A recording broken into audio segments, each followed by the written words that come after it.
Our thermal chambers come in a variety of shapes and sizes, but the basic anatomy, terminology, and functionality of the chambers are all the same. As we proceed through the course, it is important to understand that the chambers are all highly customizable. Because of this, the features of the chamber and their locations can change. I will use a number of different chamber types and models throughout this course, with the goal of giving you a basic understanding of how they all work. I have 3 chambers here with me, an M10 benchtop chamber and a pair of M59 chambers in a stack configuration. I'd like to go through all the parts of the chambers, give you some basic information about how the chamber works, and define some of the terminology we use when talking about thermal chambers. I'll start at the chamber door on the M10. The door is critical because this is where the majority of thermal losses occurs. The thickness of the door is determined by the chamber's temperature range. All chamber doors have latches, and most have hinges too.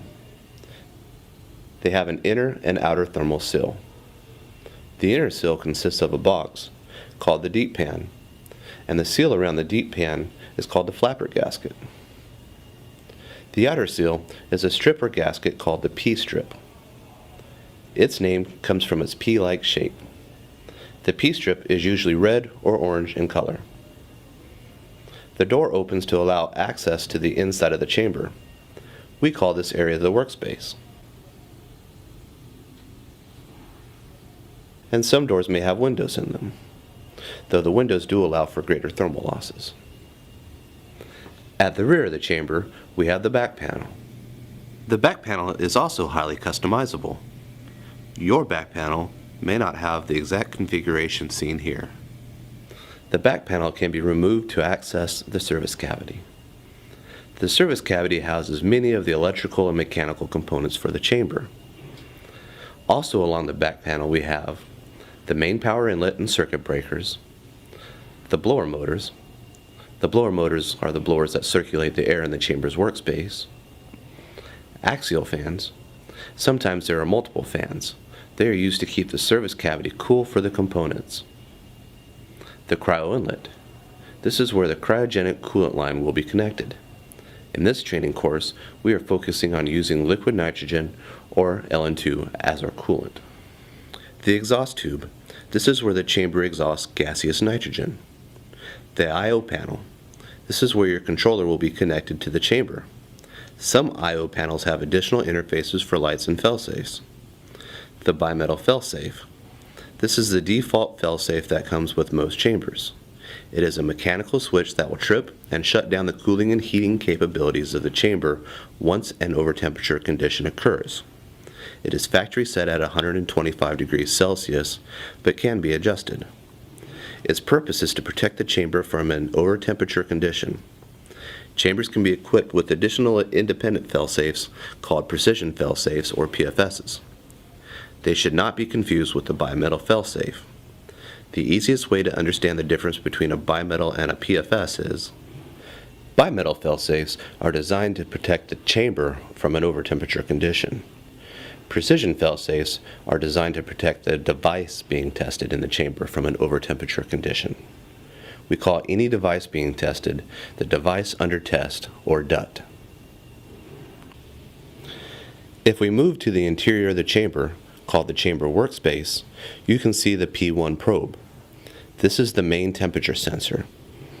P1 is located in a fixed location. Its purpose is to measure the air temperature in the chamber. Some chambers may have a second probe called the P2 probe. The P2 probe's purpose is to measure the temperature of the DUT. It is important to understand the chamber's air temperature and the DUT's temperature are not always the same.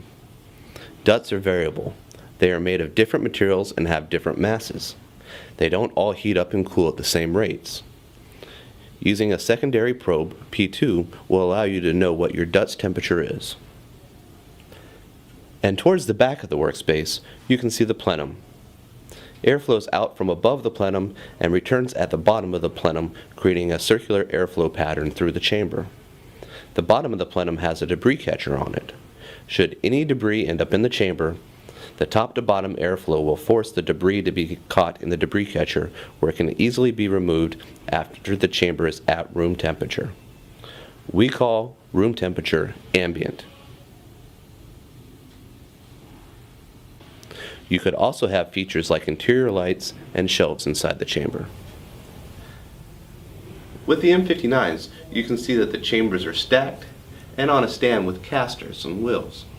Configured like this, they are portable, and by stacking them, we reduce the system's footprint. InTEST thermal chambers are engineered to maximize the use of space, time, consumed energy, and human effort.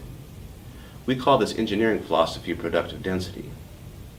Keeping in line with efficiency and ease of use, chambers can be configured with apertures and cable notches.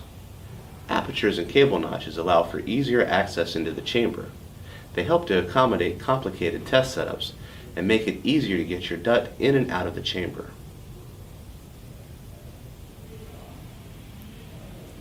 And finally, I should give you an overview of controllers.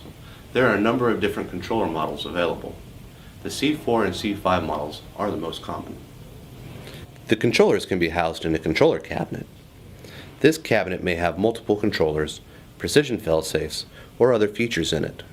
Because of this, the controller cabinets differ in size and shape.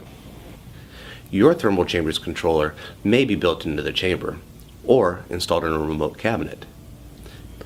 Let's start by showing you the difference between a built-in controller and a remote controller. A built-in controller is built into the chamber's chassis. There are no cables or connections coming off of the controller. All of the connections are already made inside the chamber. A remote C4 controller has one main cable coming off the back.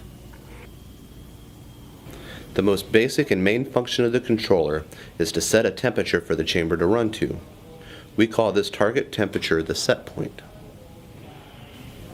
In addition to configuring set points, there are a number of advanced features and parameters available within the controller. But for this basic overview, all you really need to understand is that the controller connects to the chamber's I/O panel and drives the chamber to a set point. This concludes the overview of the thermal chamber. As we move on through the lessons in the course, it'll be very helpful if you can remember the chamber components and terminology that's been discussed in this video. Knowing these basics will help you get the most out of the upcoming lessons.